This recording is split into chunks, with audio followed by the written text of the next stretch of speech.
Blanche Colombe.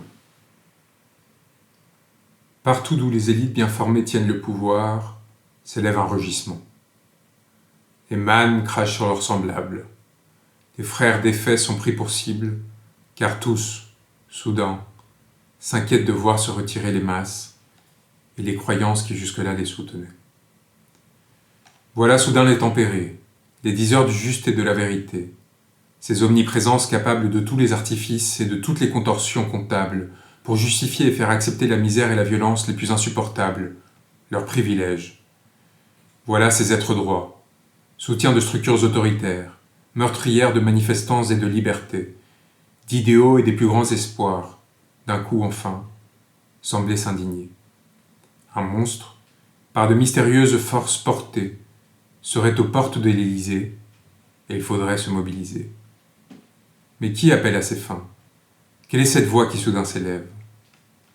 Désengagés, privilégiés, protégés par une société qui enchaîne et détruit leurs autres, ceux qui, depuis des années, sont tombés du mauvais côté, participant à la destruction méthodique du tissu social, ne luttant que contre ceux qui menaceraient leur position, les voilà, ces électeurs et politiciens, diseurs et promoteurs du néant, élites éclairées se croyant d'un coup politisées, parce qu'enfin menacés, clamant le trône d'une moralité qu'ils avaient jusque-là reniée.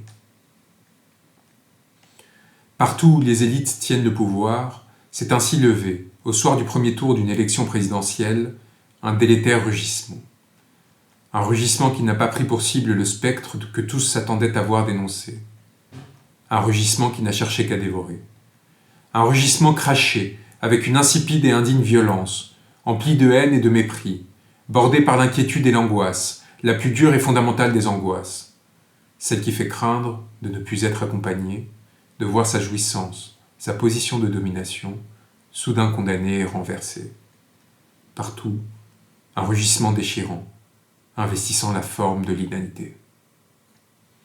Confondant les périodes et les causes, associant à une période sombre de l'histoire, la Seconde Guerre mondiale, un parti, le FN, qui doit tout à celle qui, nourrie par le socialisme de gouvernement, suivit, celle de la guerre d'Algérie. L'élite ignare et indigente a ainsi appelé, après des années de silence, à un sursaut sans valeur, sans alternative ni contenu, au nom de la défense d'un autre qu'ils n'ont jamais connu. Eux qui, non, toute une campagne durant, dans le droit fil de leur vie, à aucun moment hésité à amalgamer candidats fascistes et progressistes, lorsque ces derniers menaçaient leurs intérêts. Eux qui se sont montrés, dans un geste révélant de façon terminale leur tartuffe iniquité, plus préoccupés par la montée d'une radicalité sociale et humaniste, contre laquelle ils se sont acharnés que par la violence et le racisme. Eux donc, qui n'ont de mots à dire à personne, disent maintenant soudain s'inquiéter non pour leur position, mais pour la France et l'humanité. Pour ceux qui, fragiles, se trouveraient soudain exposés. Eux, éclairés qui nous dirigent, et au quotidien nous parlent, titulaires des mandats que leur donnent leur classe et leur titre, se sont pris à culpabiliser ceux qu'ils ont si longtemps écrasés et méprisés. Des millions de personnes qui ont donné leur vote et parfois leur vie au nom de cette humanité et qui se trouvent soudain à leurs égards exposés, vilipendés. Des millions de personnes qui, sans défense, se sont tues et se voient soudain réclamées. Eux qui n'ont jamais, engoncés dans leurs privilèges, agi que pour eux, qui n'ont, à l'image de leurs candidats, jamais marché que pour eux, parlent maintenant au nom de ceux qui ne leur ont rien demandé. Sbire d'un hologramme qui, au soir du premier tour faisant au spectre battre des records, jouissait de son seul intérêt, une victoire assurée, multipliant sourires, clins d'œil à la foule, baisers à sa femme, avant d'énoncer vos mots vains et propos désarticulés. Le tout recouvert d'une musique télévisuelle et d'une nièce préfabriquée. Eux donc, crient maintenant au drame. Pour mieux et pour mieux seulement leur victoire, non seulement matérielle mais aussi morale, assurée. Il faudrait, nous crient-ils, maintenant, au nom des minoritaires et étrangers, faibles et discriminés, de tous ceux auxquels ils n'ont jamais un mot adressé, voter. Voter pour cet être qui, élu par les nantis et les privilégiés, les indifférents et les fascinés, a promis de nous écraser. Qu'importe que l'image et la parole ne s'accordent plus, que ce soir-là, alors qu'ils montraient leur irradiant bonheur, ces autres au nom desquels ils parlaient se voyaient déjà gravement violentés. Ce soir-là, un certain pouvoir pensait encore tenir le sien, et s'en contentait, se disant vaguement qu'au lendemain, la morale suffirait.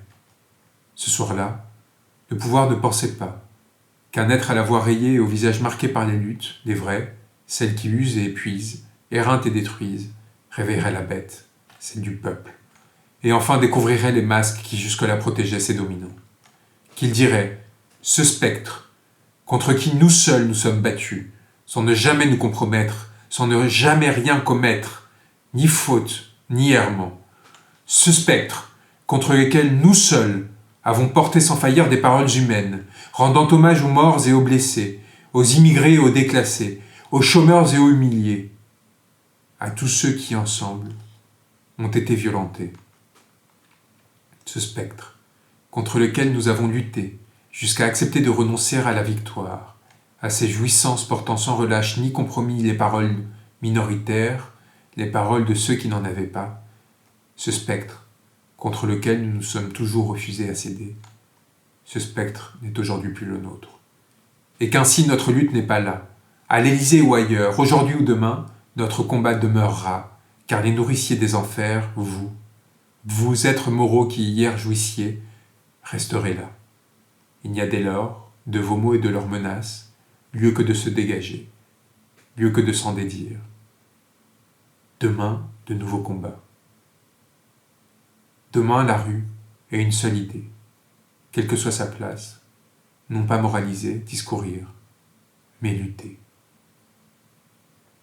À la blanche colombe, nous venons. À la caste, enfin, nous nous refusons.